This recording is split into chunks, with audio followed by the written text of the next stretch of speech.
a tarp. It's a trap. Looks like those two Dragoons are just going to lose their shields, though. But if he persists in this attack, I don't think it's going to work. He might actually have just finished range, though, and I think he got it a little bit before any time. That might be why he's deciding to pursue this, although I don't think it's necessarily a great cause to pursue at this point. You could lose those Dragoons very easily in that forward position. Yeah, range is still going up for any time, so any time is going to be not going to be able to attack until it's done, but I think he has maybe one more Dragoon at this point. But he's going to lose his pylon, too, though, that he kept up. So that's a loss, a little bit of a loss, and in a mirror matchup, these little losses count, of course. I think he really should have canceled it, to be honest, but I guess he wanted to. I mean, there's really no reason to keep it up. It's not even the right pathway for any likely attacks. So, you know, that it goes down, and an observatory is now finished for Tempest. Tempest is going to have to, you know, get some scouting information. And no, he doesn't get another Mangoon. I think what he was thinking was that, you know, Reach gave me one Mangoon, maybe all my goons will be manly afterwards. No, you're wrong. Your goons are still quite womanly, and they still have effeminate voices like all Dragoons do. Both players have gone Observatory first here, it seems. And maybe both players are going to expand. It does look like Anytime is thinking about it, though. And he really can right now, because Tempest has not done much to put on any real pressure, and he might choose to expand himself.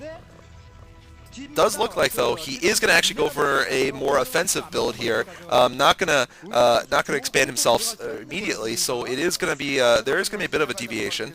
Although actually, it looks like Anytime has his robotic support bay up also, so theoretically there should be well, not necessarily enough minerals. It could just be more Dragoons up. What are you doing, girl?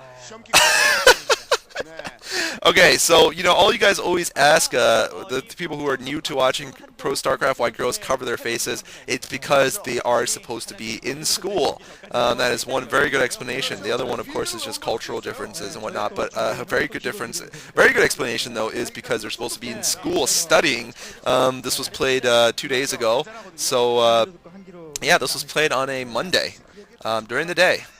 So anyway, so they're obviously not supposed to be there, and she was probably studying build orders, that is, because that's what she's taking. She's taking intermediate Protoss 202. So she's you know, just taking notes right now, I'm sure. Lots and lots of Dragoons out for both players, and really both players are gonna have pretty much the same number of forces, probably one Reaver in one shuttle for both.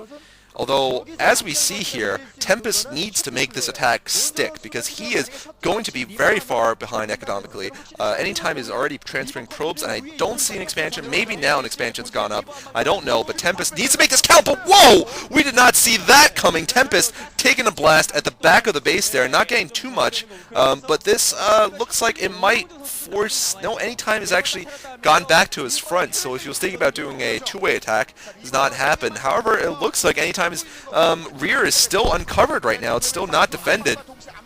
Could Tempest decide to go for another drop? We'll see. He could still do a lot of damage, though. And no, looks like now there is a good force there, so it is not going to work out if he tries to do that. Anytime. Playing correctly here, in fact, taking the defensive, because in a Protoss versus Protoss, if you picked up the earlier expansion, you're not the one who's forced to attack, your opponent is. And right now, it seems that Tempest is preparing to do just that. I don't know if this is a good idea for Tempest, though. He's fighting a setup position, although Anytime doesn't seem to be prepared for it himself. He needs to be careful not to get a lot of Dragoons killed off, and nice microing there from Tempest. Anytime looking like he knows that he's in trouble here, although I gotta think that he should have just about the same number of Dragoons.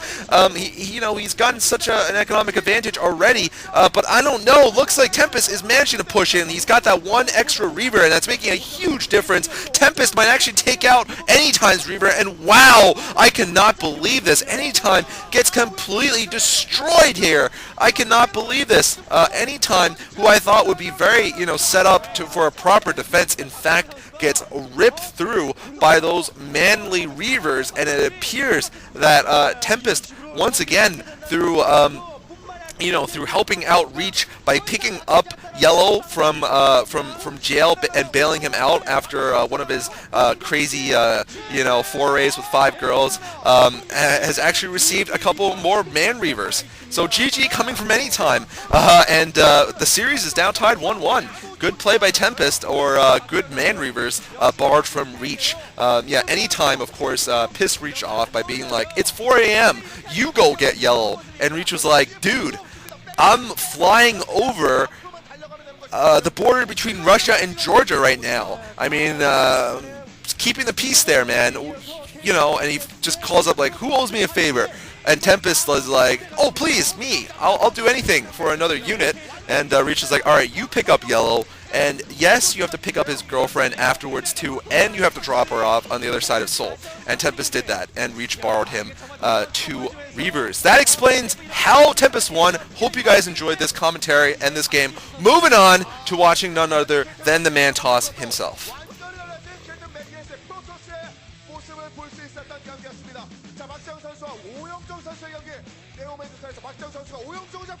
스코어 1대1 동점을 만드는 데 성공한 KTF 매직입니다.